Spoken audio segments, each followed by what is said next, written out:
Faber Piano Adventures, Level 5, pages 8, 9, and 10. The song is called Sonatina by Muzio Clemente.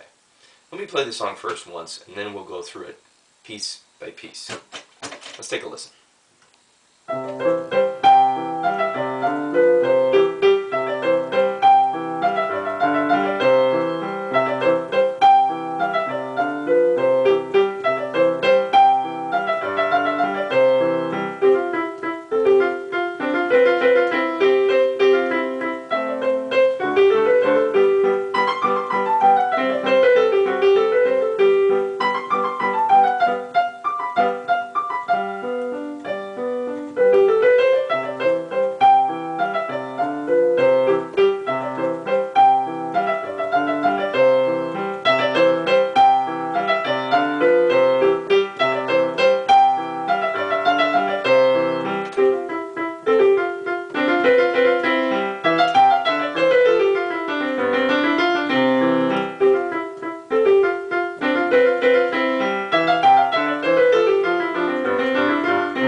Okay, now the one thing that we're working on in this piece is playing legato to staccato, meaning playing smoothly to bouncy, so, or detached, okay?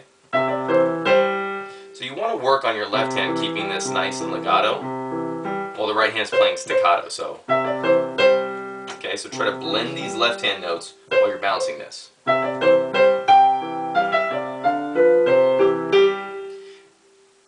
It might be a trick in the beginning. What I would recommend doing is getting that right hand and focusing on those first two legato notes and then bouncing at the end and then adding one at a time on the parts where you have issues. So maybe if it was the first measure, just hit that first note and get those staccato. And then try to hold this one like that and then hold the next one, so that you're blending all the notes well in the left hand.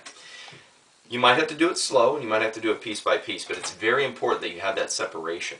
Now, the other thing that you should be working on in this piece is the dynamics, so playing from piano to forte. So we start off soft.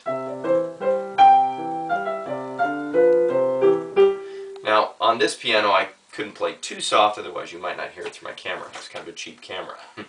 But I tried to go over there and give you some dynamic range, where you're playing from forte, maybe on these parts, and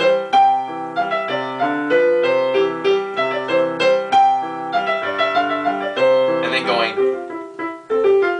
there's piano there, and then when it gets after that, we're back to forte, back to piano, and then back to forte.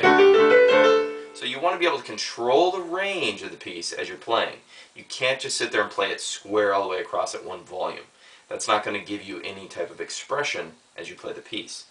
Now, as you get onto the second page and you're getting back to the repeating part, it says pianissimo, so you get the two P's there. You should be trying to play very, very quiet.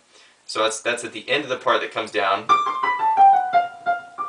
and you should be diminuendoing here, so.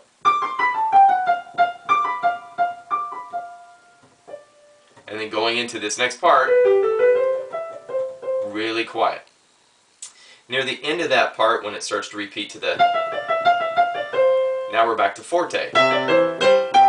So as it repeats going into the third page, you're back to forte. So there's a lot of dynamic changes here that you have to pay attention to. At the very end, so you're basically going forte until you get to this repeat part on the third page, and then you go back to forte again. And you're going through that forte, it comes back to that again, piano. So watch out for all those. At the very end, I've noticed sometimes people do this. I'm playing the last bar of the song. They'll go through and you'll hold these. That's not how it's written, though. Those are eighth notes, so you should hit and let go.